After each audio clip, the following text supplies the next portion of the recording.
নমস্কার, সবাই কেমন আছেন? আশা করি ভালো আছেন। আমি পেঁয়াজ পোস্ত করব, তার জন্য আমি পেঁয়াজ কেটে নিয়েছি। দেখুন, সব পেঁয়াজগুলো কিন্তু আমি একই রকমের কেটে নিয়েছি। পেঁয়াজ পোস্ত করার জন্য আমি পেঁয়াজ কেটে নিয়েছি। এখানে নিয়েছি পোস্ত, এখানে কাঁচা পাকা কাঁচা লঙ্কা। আমি এবার মিক্সিতে এগুলো বেটে নেব। চলুন তাহলে এবার বেটে নিই। কড়া বসিয়ে দিয়েছি, গ্যাসও ধরিয়ে দিয়েছি। কড়াটা গরম হোক, তারপর সর্ষের তেল দেবো। আমি এটা সর্ষের তেলে কিন্তু পেঁয়াজ পোস্তটা করব। সর্ষের তেল দেবো। তেল দিয়ে দিয়েছি, তেল গরম হয়ে গেছে। এবার দিয়ে দেবো কটা কালো জিরে ফোড়ন দেবো। কালো জিরে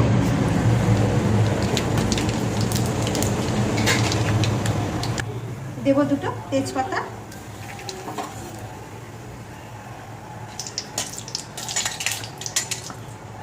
এবার আমি পেঁয়াজগুলো দিয়ে দেবো।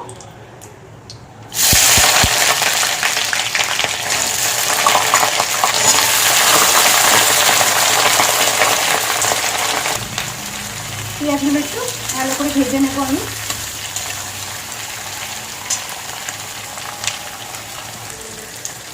পেঁয়াজটা একটু ভালো করে ভেজে নিয়েছি। এরপর আমি দিয়ে দেবো নুন,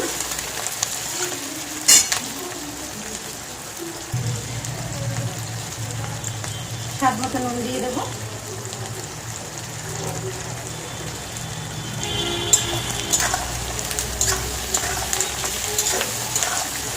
আমি কিন্তু পেঁয়াজ পোস্ততে কালো জিরে আর তেজপাতা ফোড়ন দিই।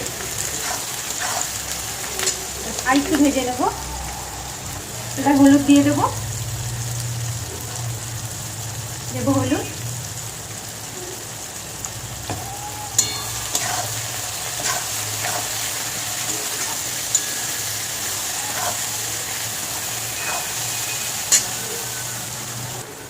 পেঁয়াজ আমার যতটা ভাজা আমি ভেজে নিয়েছি। এবার দিয়ে দেবো পোস্ত বাটা।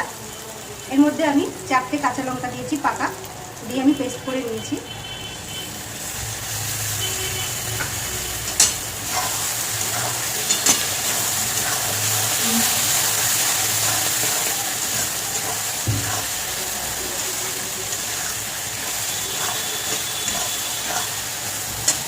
ভালো করে কষে নেব। পেঁয়াজ পোস্ততে কিন্তু আমি জল দেব না, এইভাবে আস্তে আস্তে আমি কষে নেব।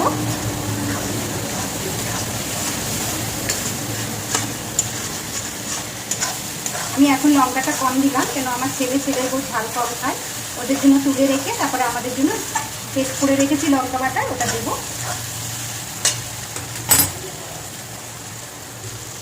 আমার পোস্ত কিন্তু রেডি, পেঁয়াজ পোস্ত। আমি আমার ছেলের বউটা তুলে রেখে এবার আমাদেরটা ঝাল দেবো। এদেরটা এবার আমি তুলে নেব। আমার সেইটুক তুলে রাখা, আমি তুলে রেখেছি। এর মধ্যে এবার আমি লঙ্কা বাটা দিয়ে দেবো। লঙ্কা বাটা,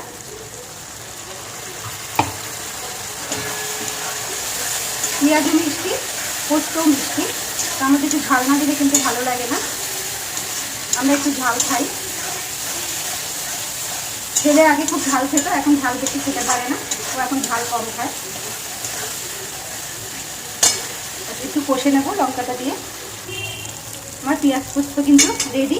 এবার আমি নামিয়ে দেবো। হয়ে গেছে পেঁয়াজ পোস্ত। এইটুকু থাক, তেলতে বেশি শুকাবো না আর। এবার আমি নামিয়ে নেব।